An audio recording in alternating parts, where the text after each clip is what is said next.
شروع اللہ کا نام لے کر جو بڑا مہربان نہایت رحم والا ہے۔ الف لام میم را۔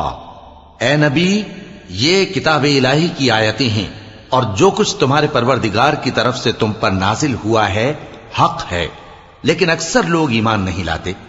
اللہ وہی تو ہے جس نے ستونوں کے بغیر آسمان جیسا کہ تم دیکھتے ہو اتنے اونچے بنائے، پھر عرش پر جلوہ افروز ہوا اور سورج اور چاند کو کام میں لگا دیا۔ ہر ایک میعاد معین تک گردش کر رہا ہے۔ وہی دنیا کے کاموں کا انتظام کرتا ہے۔ اس طرح وہ اپنی آیتیں کھول کھول کر بیان کرتا ہے کہ تم اپنے پروردگار کے روبرو جانے کا یقین کرو۔ اور وہی ہے جس نے زمین کو پھیلایا اور اس میں پہاڑ اور دریا پیدا کیے اور ہر طرح کے میووں کی دو دو قسمیں بنائیں۔ وہی رات کو دن کا لباس پہناتا ہے۔ غور کرنے والوں کے لیے اس میں بہت سی نشانیاں ہیں۔ اور زمین میں کئی طرح کے قطعات ہیں ایک دوسرے سے ملے ہوئے، اور انگور کے باغ اور کھیتی اور کھجور کے درخت۔ بعض کی بہت سی شاخیں ہیں اور بعض کی اتنی نہیں ہوتی، باوجود کہ پانی سب کو ایک ہی ملتا ہے۔ اور ہم بعض میووں کو بعض پر لذت میں فضیلت دیتی ہیں، اور اس میں سمجھنے والوں کے لیے بہت سی نشانیاں ہیں۔ اگر تم عجیب بات سننی چاہو تو کافروں کا یہ کہنا عجیب ہے کہ جب ہم مر کر مٹی ہو جائیں گے تو کیا از سر نو پیدا ہوں گے؟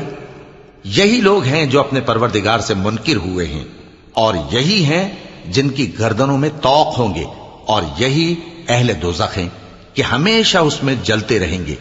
اور یہ لوگ بھلائی سے پہلے تم سے برائی جلدی سے مانگتے ہیں، یعنی طالب عذاب ہیں، حالانکہ ان سے پہلے عذاب واقع ہو چکے ہیں۔ اور تمہارا پروردگار لوگوں کو باوجود ان کی بے انصافیوں کے معاف کرنے والا ہے، اور بے شک تمہارا پروردگار سخت عذاب دینے والا ہے۔ اور کافر لوگ کہتے ہیں کہ اس پیغمبر پر اس کے پروردگار کی طرف سے کوئی نشانی کیوں نازل نہیں ہوئی؟ اے نبی، تم تو صرف خبردار کرنے والے ہو، اور ہر ایک قوم کے لیے رہنما ہوا کرتا ہے۔ اللہ ہی اس بچے سے واقف ہے جو عورت کے پیٹ میں ہوتا ہے، اور وہی پیٹ کے سکڑنے اور بڑھنے سے بھی واقف ہے، اور ہر چیز کا اس کے ہاں ایک اندازہ مقرر ہے۔ وہ چھپی اور ظاہر چیزوں کا جاننے والا ہے، سب سے بزرگ ہے، عالی رتبہ ہے۔ کوئی تم میں سے چپکے سے بات کہے یا پکار کر، یا رات کو کہیں چھپ جائے یا دن کی روشنی میں کھلم کھلا چلے پھرے، اللہ کے نزدیک برابر ہے۔ اس کے آگے اور پیچھے اللہ کے چوکیدار ہیں جو اللہ کے حکم سے اس کی نگرانی کرتے ہیں۔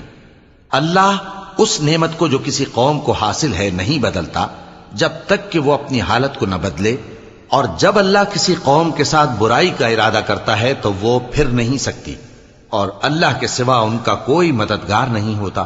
وہی تو ہے جو تم کو ڈرانے اور امید دلانے کے لیے بجلی دکھاتا اور بھاری بھاری بادل پیدا کرتا ہے، اور رعد اور فرشتے سب اس کے خوف سے اس کی تسبیح و تحمید کرتے رہتے ہیں۔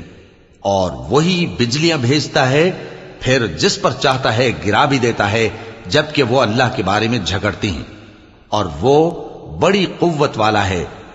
کام کا پکارنا تو اسی کا ہے، اور جن کو یہ لوگ اس کے سوا پکارتے ہیں وہ ان کی پکار کو کسی طرح قبول نہیں کرتے، مگر اس شخص کی طرح جو اپنے دونوں ہاتھ پانی کی طرف پھیلا دے تاکہ دور ہی سے اس کے منہ تک آ پہنچے، حالانکہ وہ اس تک کبھی بھی نہیں آ سکتا۔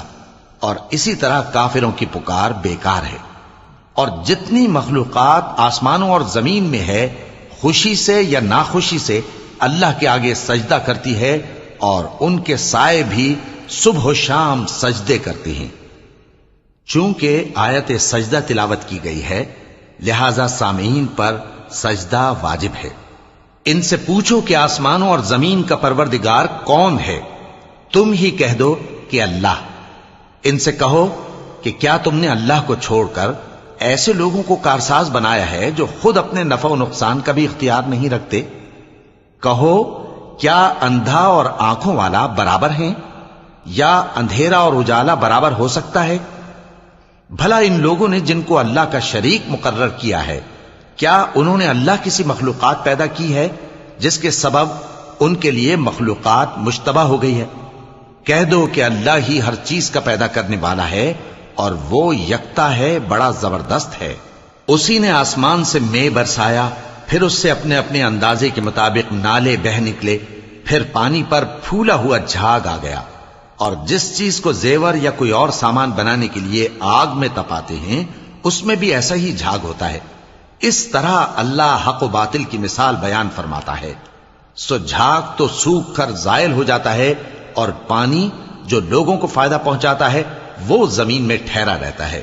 اس طرح اللہ صحیح اور غلط کی مثالیں بیان فرماتا ہے تاکہ تم سمجھو۔ جن لوگوں نے اللہ کے حکم کو قبول کیا ان کی حالت بہت بہتر ہوگی، اور جنہوں نے اس کو قبول نہ کیا اگر روئے زمین کے سب خزانے ان کے اختیار میں ہوں تو وہ سب کے سب اور ان کے ساتھ اتنے ہی اور نجات کے بدلے میں صرف کر ڈالیں، مگر نجات کہاں؟ ایسے لوگوں کا حساب بھی برا ہوگا اور ان کا ٹھکانہ بھی دوزخ ہے، اور وہ بری جگہ ہے۔ بھلا جو شخص یہ جانتا ہے کہ جو کچھ تمہارے پروردگار کی طرف سے تم پر نازل ہوا ہے حق ہے، وہ اس شخص کی طرح ہے جو اندھا ہے، اور سمجھتے تو وہی ہیں جو عقل مند ہیں، جو اللہ کے عہد کو پورا کرتے ہیں اور قول و قرار کو نہیں توڑتے، اور جن رشتوں کے جوڑے رکھنے کا اللہ نے حکم دیا ان کو جوڑے رکھتے اور اپنے پروردگار سے ڈرتے رہتے اور برے حساب سے خوف رکھتے ہیں، اور جو اپنے پروردگار کی خوشنودی حاصل کرنے کے لیے مصائب پر صبر کرتے ہیں اور نماز پڑھتے ہیں، اور جو مال ہم نے ان کو دیا ہے اس میں سے پوشیدہ اور ظاہر خرچ کرتے ہیں اور نیکی سے برائی کو دور کرتے ہیں، یہی لوگ ہیں جن کے لیے عاقبت کا گھر ہے، یعنی ہمیشہ رہنے کے باغات جن میں وہ داخل ہوں گے، اور ان کے باپ دادوں اور بیویوں اور اولاد میں سے جو نیکوکار ہوں گے وہ بھی بہشت میں جائیں گے، اور فرشتے بہشت کے ہر ایک دروازے سے ان کے پاس آئیں گے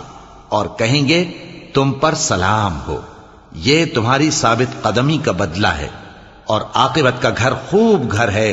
اور جو لوگ اللہ سے پختہ عہد کر کے اس کو توڑ ڈالتے اور جن رشتوں کے جوڑے رکھنے کا اللہ نے حکم دیا ہے ان کو قطع کر دیتے اور ملک میں فساد کرتے ہیں، ایسوں پر لعنت ہے اور ان کے لیے برا انجام ہے۔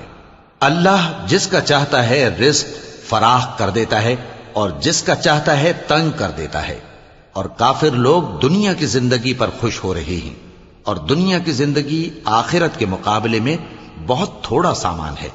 اور کافر کہتے ہیں کہ اس پیغمبر پر اس کے پروردگار کی طرف سے کوئی نشانی کیوں نازل نہیں ہوئی؟ کہہ دو کہ اللہ جسے چاہتا ہے گمراہ کرتا ہے، اور جو اس کی طرف رجوع ہوتا ہے اس کو اپنی طرف کا رستہ دکھاتا ہے، یعنی ان کو جو ایمان لاتے اور جن کے دل اللہ کی یاد سے آرام پاتے ہیں ان کو۔ اور سن رکھو کہ اللہ کی یاد سے ہی دل آرام پاتے ہیں۔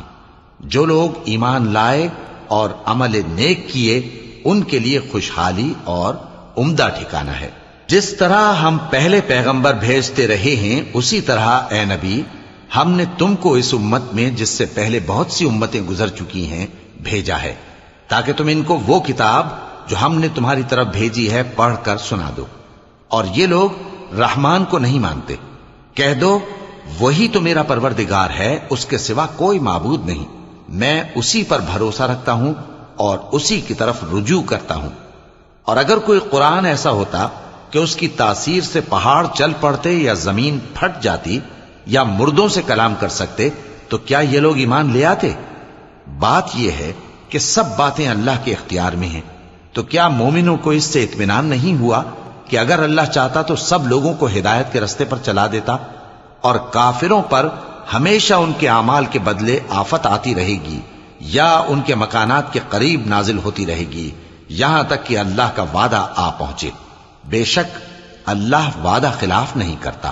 اور تم سے پہلے بھی رسولوں کے ساتھ تمسخر ہوتے رہے ہیں، تو میں نے کافروں کو مہلت دی، پھر میں نے ان کو پکڑ لیا، سو دیکھ لو کہ میرا عذاب کیسا رہا۔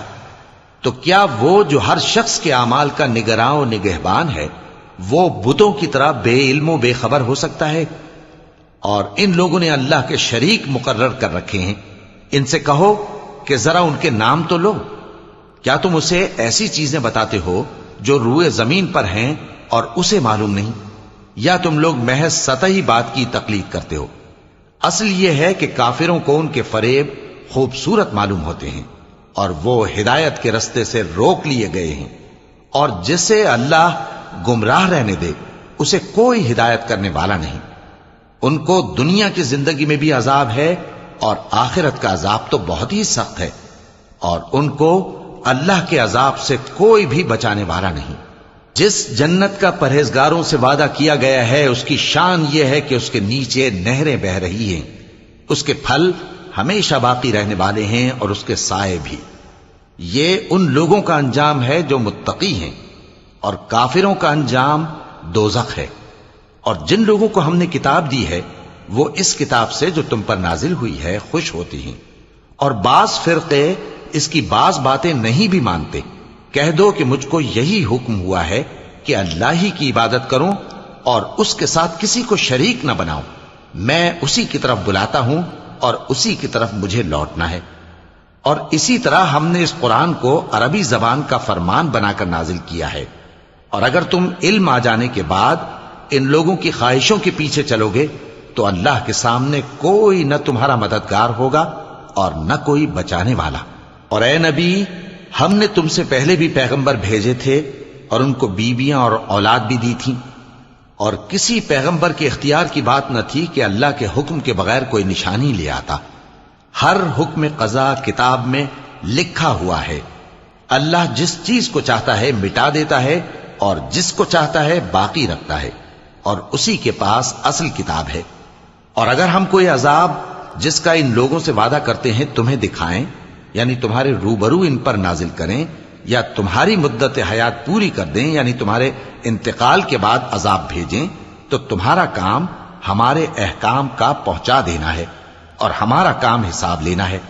کیا انہوں نے نہیں دیکھا کہ ہم زمین کو اس کے کناروں سے گھٹاتے چلے آ رہے ہیں؟ اور اللہ جیسا چاہتا ہے حکم کرتا ہے، کوئی اس کے حکم کا رد کرنے والا نہیں، اور وہ جلد حساب لینے والا ہے۔ جو لوگ ان سے پہلے تھے وہ بھی بہتیری تدبیریں کرتے رہے ہیں، سو تدبیر تو سب اللہ ہی کی ہوتی ہے۔ ہر شخص جو کچھ کر رہا ہے اللہ اسے جانتا ہے، اور کافر جلد معلوم کر لیں گے کہ آخرت میں اچھا انجام کس کے لیے ہوتا ہے۔ اور کافر لوگ کہتے ہیں کہ تم پیغمبر نہیں ہو۔ کہہ دو کہ میرے اور تمہارے درمیان اللہ اور وہ شخص جس کے پاس کتاب آسمانی کا علم ہے بطور گواہ کافی ہے۔